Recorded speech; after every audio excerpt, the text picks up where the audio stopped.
Bonsoir à tous, j'espère que vous allez bien, que vous avez la forme, que vous avez la pêche. Alors, je fais cette petite vidéo rapidement pour me prononcer sur un sujet.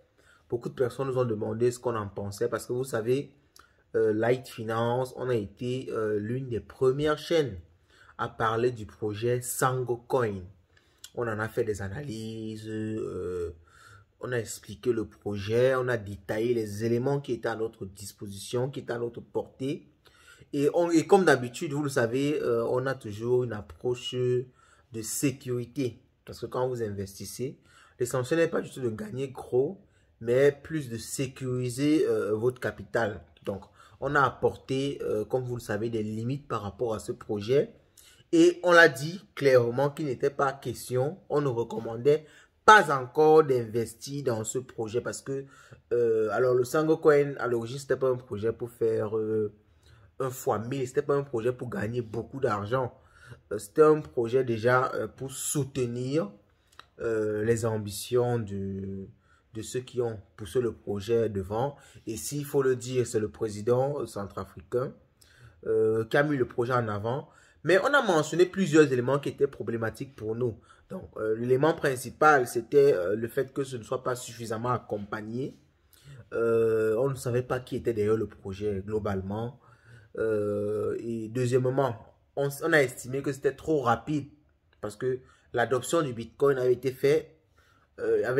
On n'a même pas fait un an, on n'a même pas fait 6 mois, histoire de voir comment la population prend en main le Bitcoin, histoire de voir comment la Centrafrique va gérer le B-Market, histoire de voir comment ça va se passer, que le projet Sangocoin était déjà là pour implémenter une monnaie au niveau de la Centrafrique. Donc, tous ces éléments-là nous ont fait dire qu'ok, on ne recommande pas d'investir, mais on parle du projet quand même parce que ça méritait qu'on en parle parce que c'était une initiative africaine. Donc, il n'était que normal qu'on en parle quand même. Comment s'inscrire, comment investir. Mais, on l'a bien dit, il n'était pas question, on n'a pas recommandé d'investir dans le projet. Du moins, comme d'habitude, on a dit, il faut faire vos propres recherches et être responsable de votre investissement parce que beaucoup de personnes ont cette fâcheuse habitude-là d'investir et quand il y a un souci, se plaignent où ils ont découvert la solution. Alors, nous, on n'était qu'un canal de transmission. Donc maintenant, pour ceux qui ne le savent pas, le Sangocoin est un projet à l'heure actuelle mort.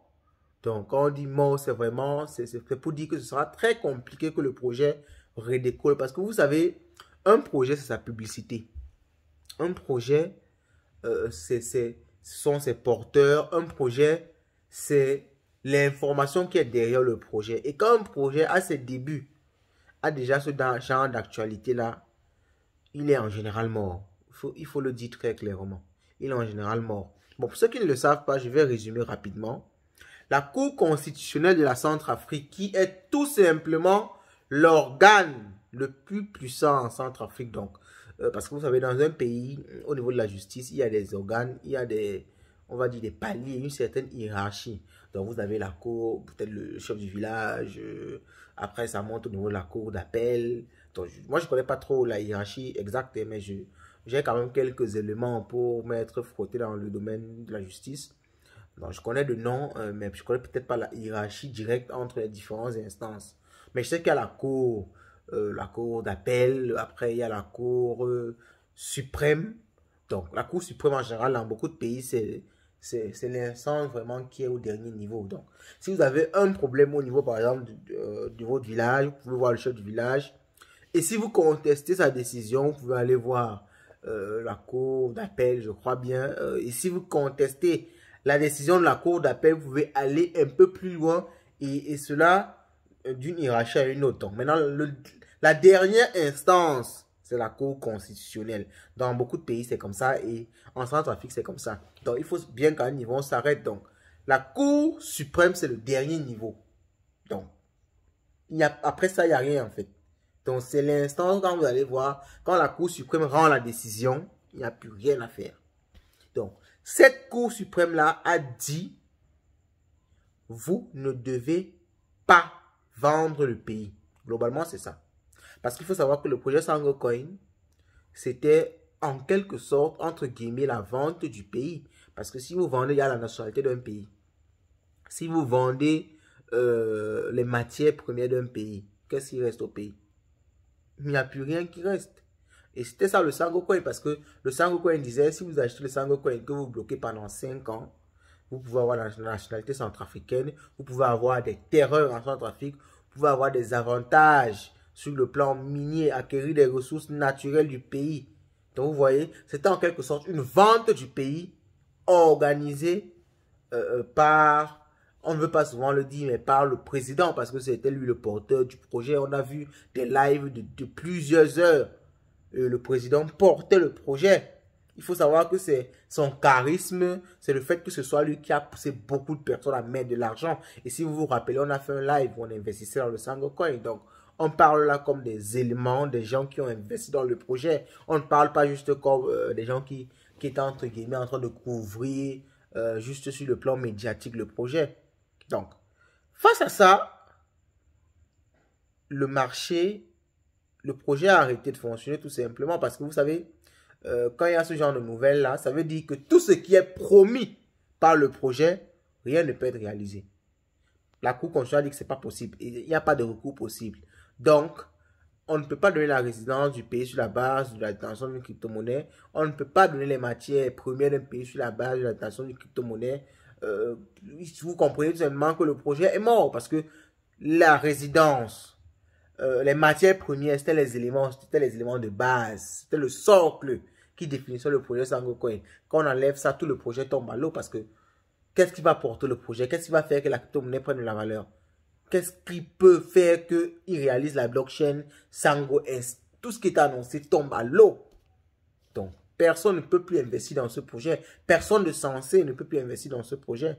Et si personne n'investit plus, la question qui se pose maintenant, parce que tout ce qui est dit là, ce sont des faits. C'est déjà arrivé. Donc maintenant, on ne peut même plus vraiment discuter dessus. Maintenant, il reste à savoir, est-ce que vraiment le président, est-ce que vraiment son entourage ne savait pas que constitutionnellement, c'est impossible de vendre le pays sur la base de l'attention d'une crypto-monnaie? C'est la question qu'on se pose. Allez me dire ça en commentaire. Est-ce que vous pensez que c'est une arnaque préparée?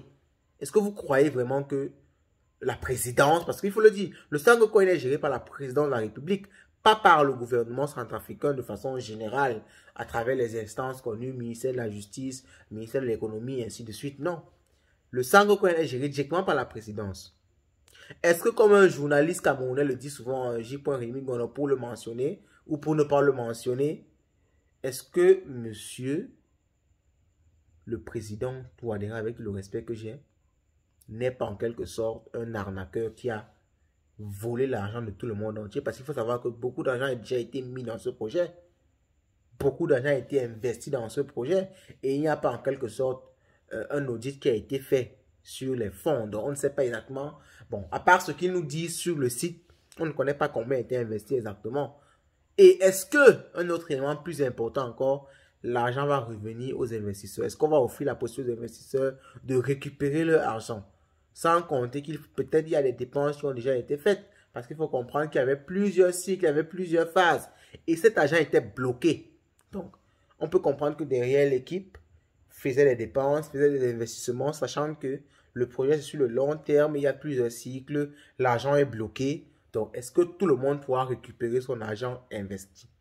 Donc, et en dernier lieu encore, quels sont les recours pour les investisseurs? Quels sont les différents recours qu'ils peuvent avoir en comptant que le FMI avait interdit ce projet, du moins avait mentionné qu'il ne voulait pas ce projet, la BEAC et plusieurs autres instances. Quels sont les recours qu'on peut avoir pour récupérer en quelque sorte notre argent? Parce que moi-même, vous le savez, j'y ai investi. Alors, dites-moi ce que vous en pensez de tout ça, de ce projet Sango Coin là. Est-ce que vous croyez que c'était une arnaque?